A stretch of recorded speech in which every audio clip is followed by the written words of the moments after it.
하필 또 오늘따라 처음 오시는 분들도 있고 오랜만에 오시는 분도 있고, 그런데 이제 성경 본문이 요한계시록이라 다들 힘드실 것 같지만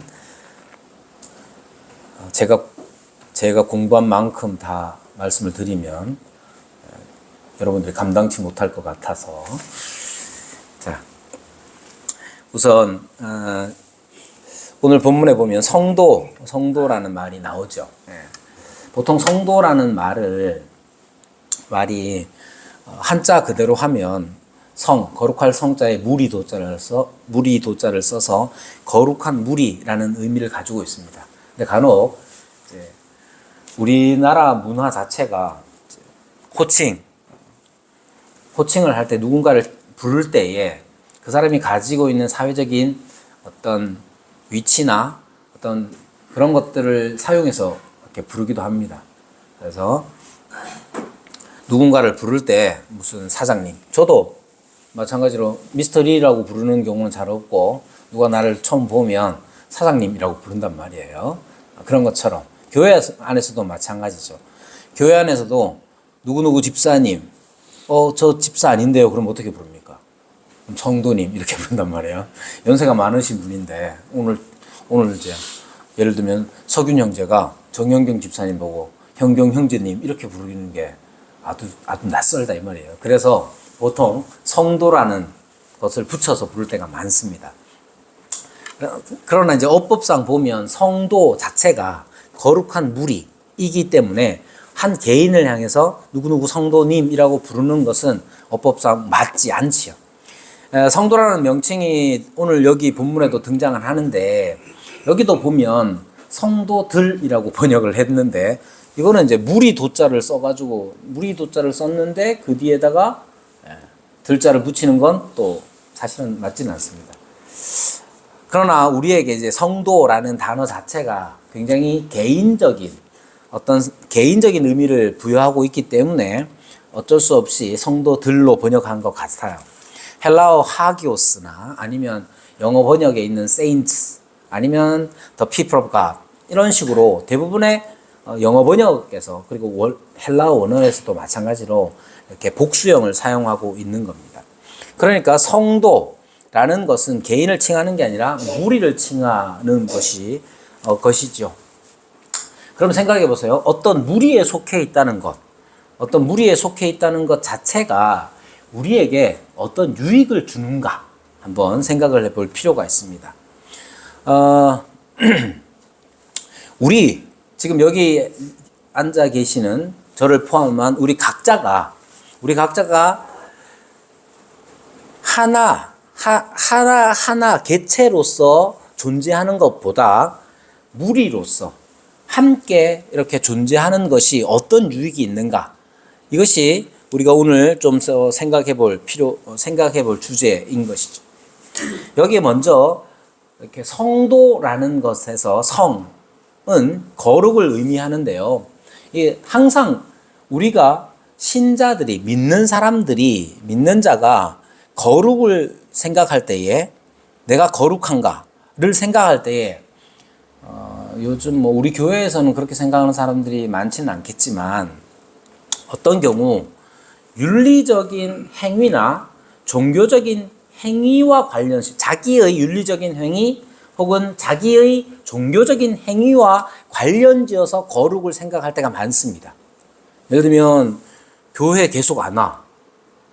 내가 이래갖고 되겠나부터 시작해가지고 교회는 오는데 자꾸 옆 사람한테 못되게 굴어. 그럼 나는 거룩한 사람이 아닌 것처럼, 반대로 얘기하면 종교적인 어떤 행위들을 많이 행해. 금식도 하고, 기도도 하고, 헌금도 하고, 그리고 교회에 와서는 착한 행동들을 많이 해. 남을 돕거나 이렇게 해요. 그러면 그런 사람을 볼 때에 우리는 저 사람 참 됐다. 어떻게 돼? 거룩한 사람이다 라고 인식할 때가 많은 거죠. 그래서 거룩을 이야기할 때에 나의 종교적인 어떤 것과 관련 짓거나 나의 행위적인 어떤 것과 관련 지어서 거룩을 이해할 때가 많다 이 말이에요. 그게 다 틀렸다고 할 수는 없습니다만은 거룩의 가장 기본적인 개념은 뭐냐 하면 구별되었다는 거예요. 구별. 그러면 구별되었다고 했을 때에 원래 거룩이라는 것은 누구에게만 붙일 수 있느냐 하면 하나님에게만 붙일 수 있는 겁니다. 사람이 이상용 목사가 거룩하다 이렇게 말할 수 없는 거예요. 원래. 오직 하나님만 거룩한 분이에요. 왜냐하면 하나님만이 온 우주와 여기에 존재하는 모든 사람들과 구별되었잖아요. 창세기 1장에서 나오는 것처럼 태초에 하나님이 천지를 창조하셨잖아요. 그러니까 창세기 1장에서 나오는 것처럼 천지, 이 세상에 존재하는 유형, 무형의 모든 것들을 다 하나님이 만드셨단 말이에요. 그럼 그 점에 있어서 하나님은 이 세상에 존재하는 유무형의 존재하는 모든 것들과 구별되신 분이란 말이에요. 따라서 하나님은 거룩하신 분이다 라고 했을 때 하나님의 존재 자체가 존재하는 모든 것들과 다른 분, 구별된 분으로서 하나님은 거룩하신 분이다 라고 하는 거예요. 그러면 그 거룩이라는 것을 여기 있는 우리에게 갖다 붙이면 됩니까? 안 됩니까? 안 돼야 되는데 하나님이 그것을 허락하시고 은혜로서 그렇게 해주시는 거예요. 자, 그래서 거룩이라는 것이 원래 의미는 하나님에게만 해당되는 의미입니다. 그런데 하나님을 위하여 사용되는 모든 것들에게 하나님을 위하여 구별된 모든 것들, 사람을 포함한 모든 것들을 거룩하다라고 말하는 겁니다. 그래서 여러분은 거룩합니까? 여러분이 하나님을 위하여 구별된 선택, 구별된 삶을 살아갈 때 여러분은 거룩한 사람인 것이죠. 이 점을 놓치면 안 되는 겁니다. 하나님께서는 하나님만이 거룩하신 분인데 하나님만이 우리와 전혀 다르신 분이죠. 하나님만이 죄가 없으신 분으로서 하나님에게만 거룩을 붙일 수 있는 겁니다. 그런데 하나님께서는 우리에게 은혜를 베푸셔서 우리를 하나님의 편으로 이끌어 주십니다. 그래서 우리는 거룩한 무리가 되는 거예요.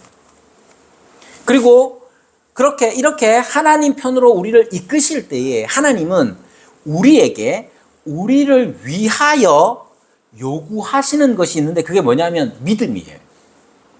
하나님이 내가 아무런 생각도 없고 의식도 없는데 탁 집어가지고 이쪽으로 탁 옮겨 놓는 거, 이런 거는 인형 뽑기에서나 가능한 일이죠.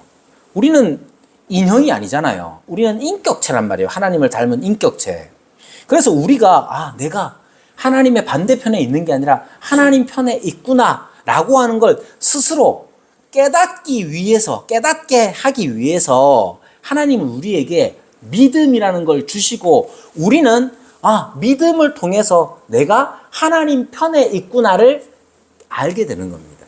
그래서 하나님은 하나님과 전혀 다른 우리에게 하나님 편으로 은혜로 이끄실 때에 믿음을 요구하시고 우리는 마치 믿음으로 말미암아 이 모든 것이 이루어지는 것처럼 스스로 깨닫게 되는 거예요. 그렇게 되면 그런 사람을 성도, 거룩한 무리, 다르게 표현하면 하나님의 편에 있는 자, 여기에 편이라는 하나님과 함께 있는 자로서 표현되는 것이죠. 오늘 본문의 1절에 보면 이것을 이렇게 표현합니다. 내가 보라 어린 양이 시온산에 섰고 그와 함께 14만 4천이 서 있는데 그들의 이마에는 어린 양의 이름과 그 아버지의 이름을 쓴 것이 있더라. 여기에 나오는 내용이 뒤에 나오는 성도들, 이 성도들이 어떤 사람인지를 분명히 가르쳐 주는 것이죠. 성도란 단지 그냥 교회라는 예배당이라는 건물을 출입하는 사람을 말하는 게 아니라 하나님의 이름을 가진 자입니다. 그 이마에 어린 양의 이름과 그 아버지의 이름 쓴 것이 있다 하는 거는 딱 보세요. 여기에다가 여러분들이 누가 낯선 사람이 싹 들어오는데 이마에다가 투쟁 적어놓으면 그리고 여기 딱 들어온다 그러면 다들 뭐 어떻게 생각하겠어요? 아, 이분이 저 밖에서 운동을 하시다가 들어온 분이시구나 그렇게 생각하겠죠. 여러분 이마에 이름을 새긴 것이 있다, 쓴 것이 있다는 것은 이 사람이 어떤 사람인지를 분명히 나타낼 뿐만 아니라 그가 누구의 소유인가도 나타내는 겁니다. 성도란 바로 그런 거예요. 하나님 편에 있는 자, 하나님 편에 있는 자로서 거룩함을 받은 자로서 하나님을 위하여 구별된 자, 그것이 바로 성도인 것이죠. 그 어린 양이 시온산에 서 있다 이렇게 말합니다. 여기 시온산은 항상 말씀드리죠. 시온산이 어디냐라고 했을 때, 시온산이 무엇이냐라고 했을 때 어떤 비유 상징을 들든지 간에 요한계시록에 나오는 모든 상징들을 해석할 때 가장 우선적인 해석의 원칙은 이 단어가 구약에서 어떻게 사용됐느냐를 보는 겁니다. 자, 구약적 배경에서의 시온이라는 것은 하나님의 참된 성읍으로서 그 의미로서 155회가 사용되었습니다. 또한 하나님의 성전 거주를 가리키거나 하나님의 백성을 상징하는 것으로 사용되는 겁니다. 그러니까 전체적으로 보면 어떤 의미를 가지고 있느냐 하면 역사가 끝날 때 하나님께서 다스릴 영원한 성을 가리킬 때에 요한계시록에서 시온성이라고 시온이라고 하고 시온산이라고 하는 거예요. 그러니까 우리가 성도로서의 인식, 성도로서의 자의식을 가지고 있으려면 무엇이 중요하냐 하면 내가 종교적인 어떤 행위를 하고 있는가 만 그치는 거 아닙니다. 여러분, 이게 종교적인 어떤 행위라고 표현했을 때 그 전달되는 뉘앙스가 부정적일 것 같다고 생각하지만 여러분, 이 종교적인 행위들 자체가 다 부정적으로 사용되어서는 안 돼요. 여러분, 하나님께서 우리에게 믿음을 요구하시는데 그 믿음을 가진 자가 믿음으로써 행하는 모든 게 종교적인 어떤 행위들이란 말이에요. 우리의 본질적인 믿음과 밖으로 드러나는 행위의 문제는 따로따로 떼어놓을 수 있는 게 아니에요. 그래서 우리가 예배당에 주일날 예배당에 오는 거 그거 중요한 일입니다. 근데 예배당에 올 때 내적인 본질적인 것들을 놓치고 그냥 왔다 갔다만 하지 말라는 의미지, 본질만 가지고 있으면 외적인 거, 외형적인 거 필요 없다는 얘기가 아니에요. 항상 본질은 어떤 그릇이 필요합니다. 특히 이 세상에 우리가 몸으로 살아갈 때는 당연히 그렇습니다. 여기에 어린 양이 시온산에 서 있다라고 하는 것, 그리고 그 시온산에 14만 4천 명이 함께 서 있다는 것, 그것이 우리 신앙에 있어서 우리의 신앙생활이, 우리가 믿음 생활을 하는 것 자체가 바로 하나님과 함께하는 것임을 놓치면 안 되는 겁니다.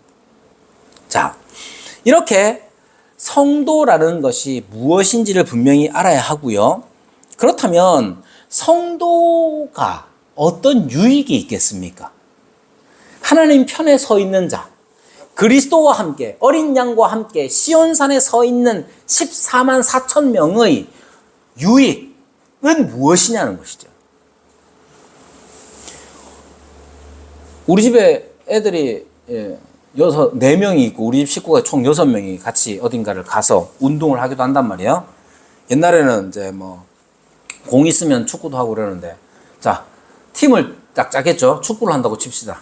축구를 한다고 치면 어느 편에 서는 게 유리합니까? 애들이 어릴 때는 아버지 편에 서는 게 유리합니다. 요즘은 어떻게 했어요? 큰 오빠나 작은 오빠나 둘 중에 하나 하는 게 또 유리합니다. 자, 어느 편에 서 있는다는 건 어떤 유익이 있음을 나타냅니다. 성도가 하나님 편에, 우리가 하나님 편에 있는 데에 어떤 유익이 있겠습니까? 유치하게 표현하자면 하나님 편에 있으면 돈 많이 법니까? 아니에요? 아니면 있을 수가 있나? 하나님 편에 서 있으면 우리가 맨날 가난하게 살아야 된다. 그럼 여기 고민을 좀 해보겠죠? 생각해 보세요. 하나님 편에 있는 것이 바로 성도인데 성도가 되는 것은 어떤 유익이 있겠느냐는 거예요. 여러분, 한동대에 있으면 무슨 유익이 있습니까? 뭐 있겠죠? 뭐가 있는지 잘 모르지만 뭐 있겠지. 하나님 편에 있다는 것이 어떤 유익이 있느냐 하는 게 중요합니다. 사실은 이것을 자꾸만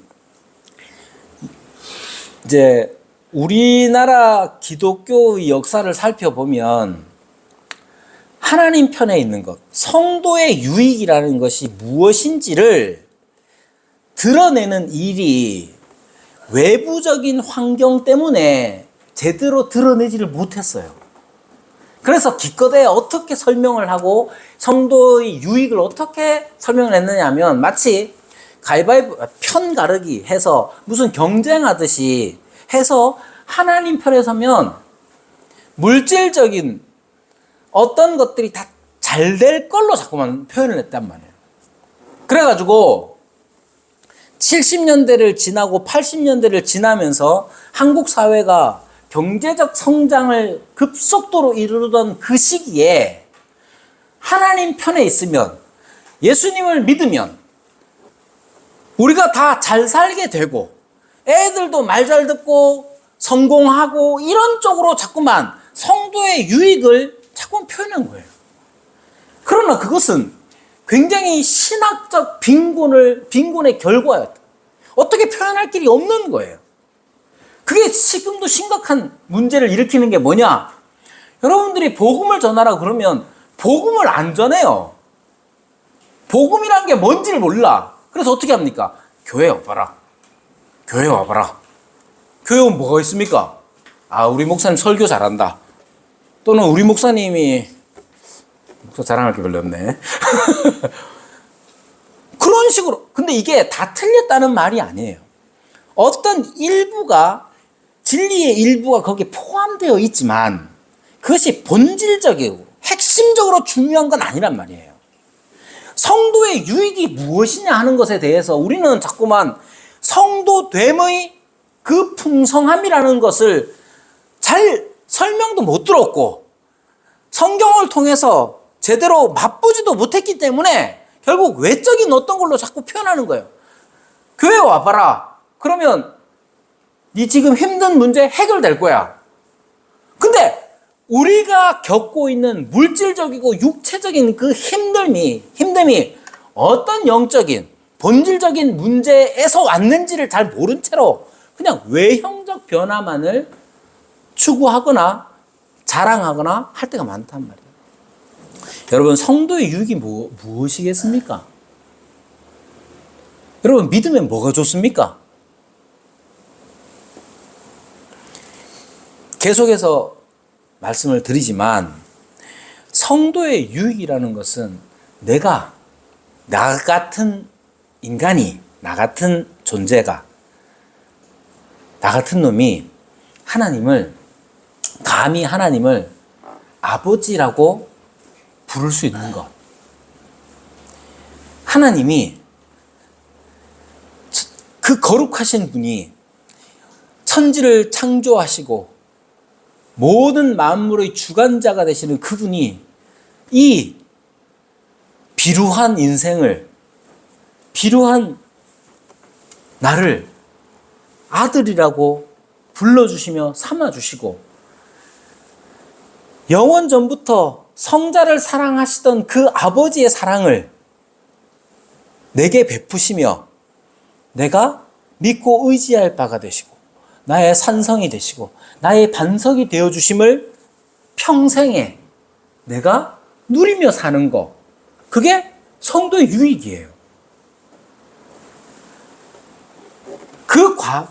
그것을 우리로 하여금 알게 하기 위해서 때로 하나님은 우리에게 빛나는 보석과 같은, 보석을 주시기도 하고, 또는 우리를 사망의 음침한 골짜기까지 내려가게도 하시죠. 우리가 빛나고 찬란하게 빛나는 어떤 높은 곳에 이르르든지, 아니면 사망의 음침한 골짜기까지 내려가든지, 거기에 하나님이 우리의 목자로, 아버지로, 그곳에서도 나에게 사랑을 베푸시는 분으로서 계시는 것, 우리와 함께 서 계시는 것, 그게 성도의 유익이에요. 그래서 돈을 벌어요, 안 벌어요? 이러면 할 말이 없는 거예요. 그래서 나는 취직이 돼요, 안 돼요? 이러면 할 말이 없는 거예요. 여러분, 성도는 이렇게 거룩하신 하나님과 함께 서 있는 자로서 그분의 사랑을 받으며 또한 그분을 사랑하는 그 관계 안에 들어와 있는 것이 성도의 유익입니다. 그러면 이 성도의 유익을 누릴 때에 아무런 어려움이 없느냐? 그렇지 않습니다. 성도는 고난을 받습니다. 성도의 고난이라는 것은 성도가 물질적으로 가난하게 되느냐, 병을 얻느냐, 그런 문제가 아니에요, 사실은. 성도의 고난이라는 것은 하나님 편에 있는 자로서 하나님의 사랑을 받으며 하나님을 사랑하는 그 관계를 자꾸만 어그러뜨리고 흔들어 놓고 찢어 놓으려고 하는 원수에게서 오는 겁니다.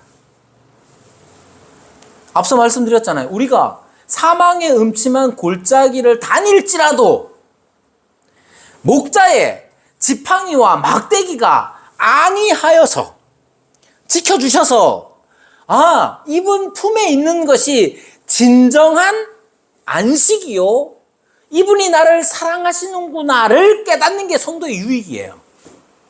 그런데 성도의 고난은 원수로부터 말미암아 우리를 그 사랑에서 끊으려고 하는 것, 우리에게 의심을 심어주고 우리에게 다른 어떤 것이 있는 것인 양 속삭이는 유혹들, 그것이 바로 성도의 고난이란 말이에요. 물론 이러한 고난이 어디에서 오느냐 하면 여전히 우리가 죄에 물든 몸을 가지고 있기 때문에 그렇습니다. 우리는 이미 죄로 물든 몸으로, 여러분 생각해 보세요. 몸과 영혼이 어떻게 구별됩니까? 구별되지 않아요.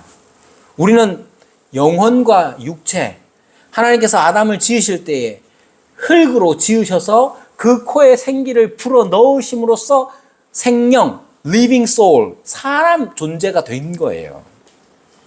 그러므로 우리는 몸과 영혼을 함께 가지고 있는 존재로서 이미 타락하여 죄로 물들어 버린 오염된 상태로 이 땅을 존재합니다.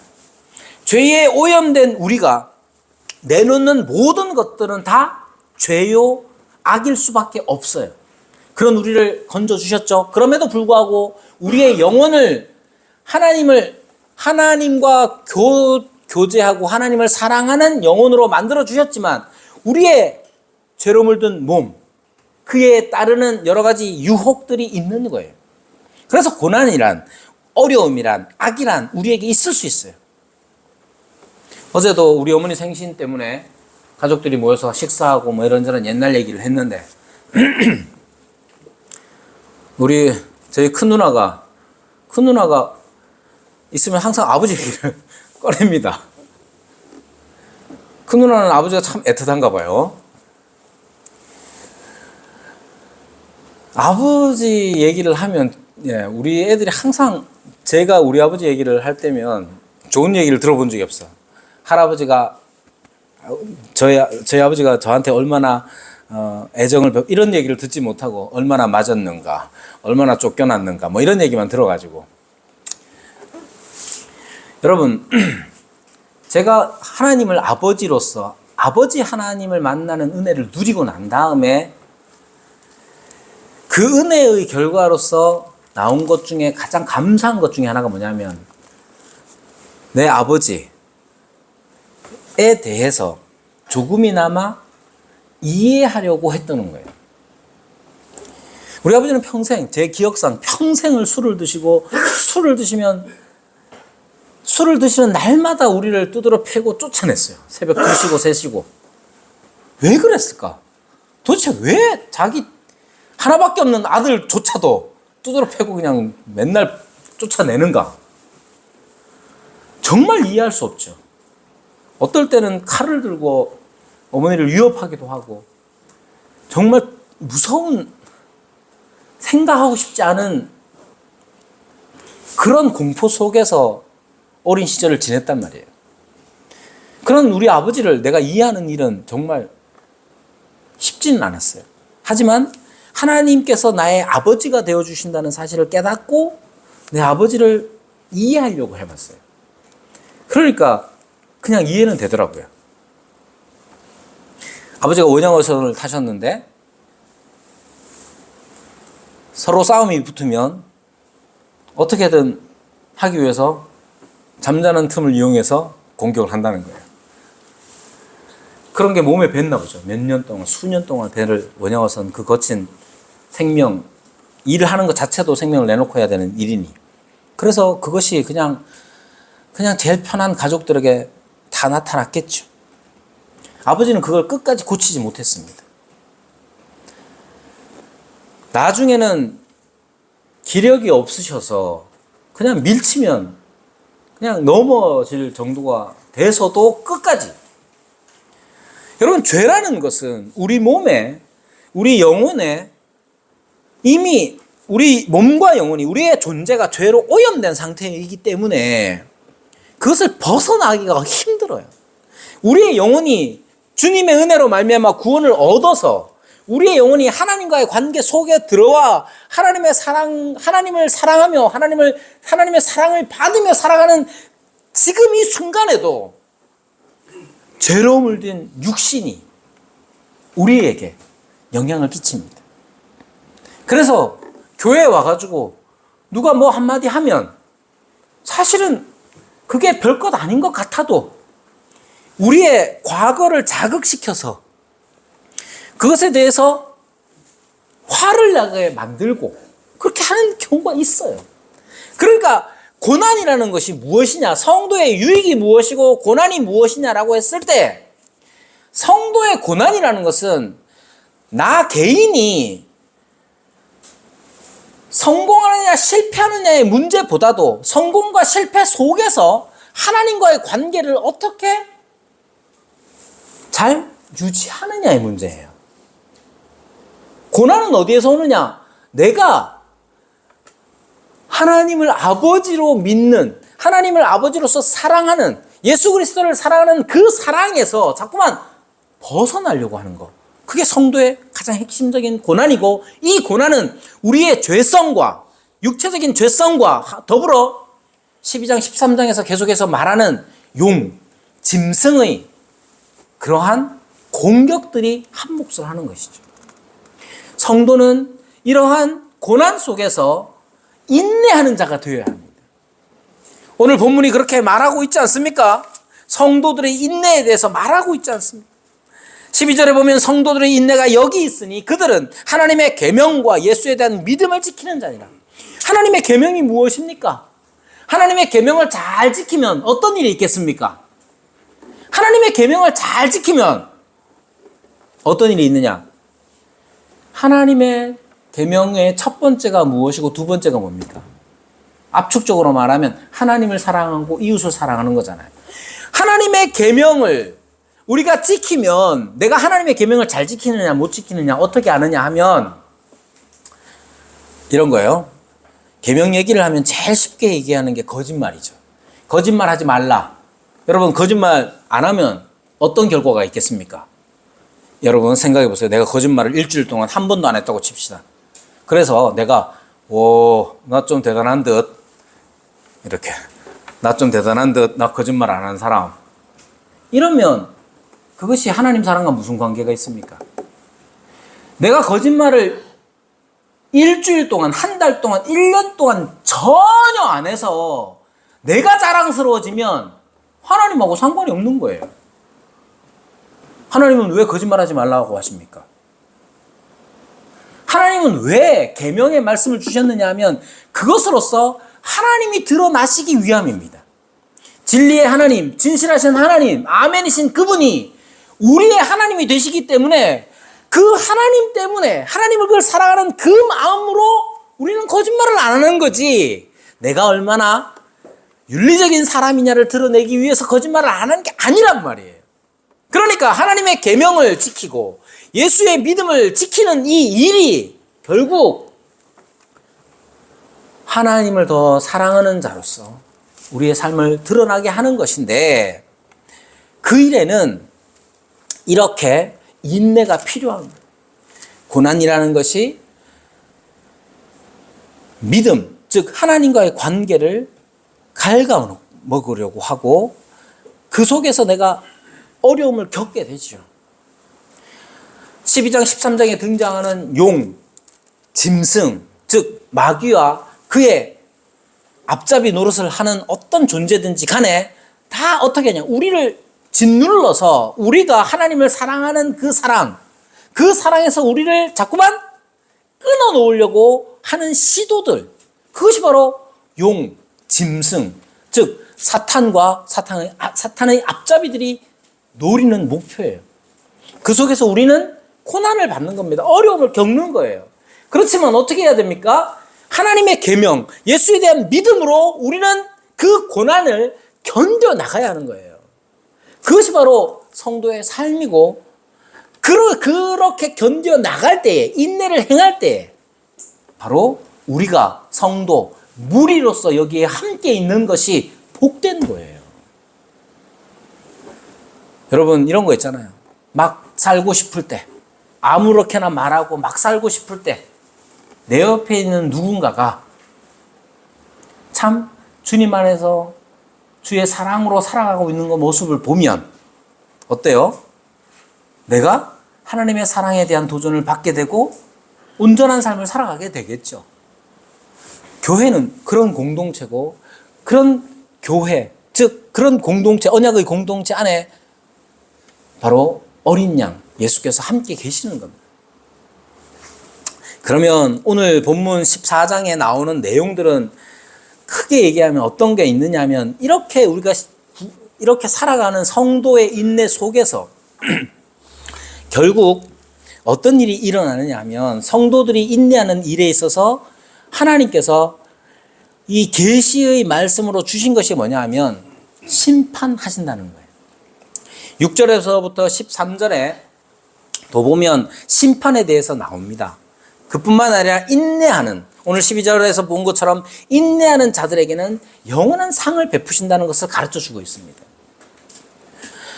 성도의 인내가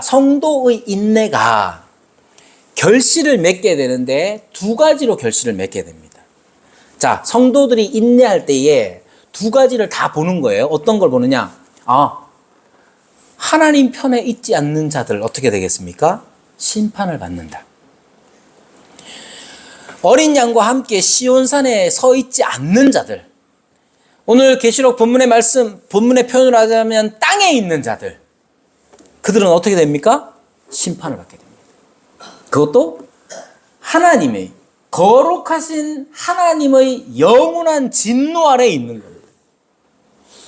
여러분, 이것은 사실 대단히 두려운 말씀이죠. 그러나 요한은 계시의 말씀을, 이 말씀을 받아서 분명하게 전달하고 있습니다. 앞서 말씀드렸던 2장과 3장에 나오는 7 교회들에서 나타나는 현상들을 보면서 말세에 이르기까지, 마지막 때가 이를 때까지 교회가 붙잡아야 하는 게 뭐냐 하면 하나님 편에 있는 자들, 성도들에게는 인내가 필요한데 그 인내를 성도들이 인내하도록 하는 것 두 가지입니다. 첫 번째, 심판이 있을 것이다. 그것도 어떤 심판이냐? 영원한 심판이 있다는 사실을 가르칩니다. 어제 대한민국이 난리가 났죠. BTS가 복귀를 하는, 저는 안 봤습니다만 여기 아미가 있는지 뭐 모르겠지만, 아미가 있는지 여기 어미가 있는지는 모르지만, 그 전에 유명했던, 그 전은 지금도 유명하죠. GD, 저도 유행가를 잘 모르는데 GD의 노래 중에 이런 게 있습니다. 영원한 건 절대 없어, 뭐 이런 거 있죠. 맞나? 세상 사람들은 영원한 건 절대 없다고 노래하기도 합니다만, 오늘 본문은 분명히 말합니다. 영원한 진노가 있을 거라고 말합니다. 세세토록. 여러분, 우리 모두는 다 우리의 믿음을 지키는 일에 있어서 연약합니다. 이렇게 설교하는 저조차도 늘상 죄에 집니다. 유혹에 넘어가고,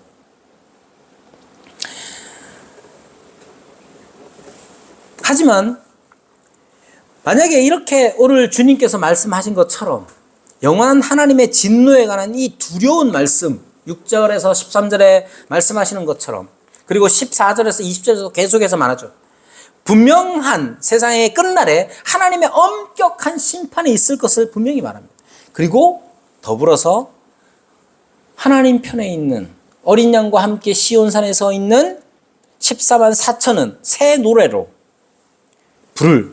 노래를 부르며 영원히 쉼을 얻을 것이다 라고 말하는 것처럼, 우리가 이 세상을 살아가면서 성도로서 하나님께서 우리를 하나님 편으로 불러주신 성도로서 그 유익을 마음껏 누리고, 또 계속해서 오는 이 도전 앞에서, 고난 앞에서 인내하도록 우리에게 요구하십니다. 그리고 오늘 본문에서는 분명히 밝힙니다. 심판이, 하나님의 영원한 진노, 그 심판이 땅에 있는 자들에게 임할 것이다. 하나님을 경배하지 않는 자들에게 그것이 임할 것이다. 그러나 하나님을 경배하는 자들에게는 영원토록 복이 있을 것인데 그것은 쉼이다. 이렇게 말합니다. 여러분, 이 사실을 믿으며 지금 현재 우리에게 닥쳐오는 유혹과 고난을 맞서시기를 바랍니다. 두 가지가 다 필요합니다. 이거 하면 하나님한테 혼날 텐데, 심판받을 텐데, 그거 중요합니다. 하나님은 우리를 심판하시는 주이십니다. 내가 이 유혹을 이겨내면 하나님이 나에게 상을 주실 것이다, 영원한 쉼을 주실 것이다 하는 그 상에 대한 기대로 우리는 유혹을, 고난을 견뎌낼 수 있어야 하는 겁니다. 성도들의 인내로서 오늘 하루를 사는 저와 여러분이 되기를 바랍니다.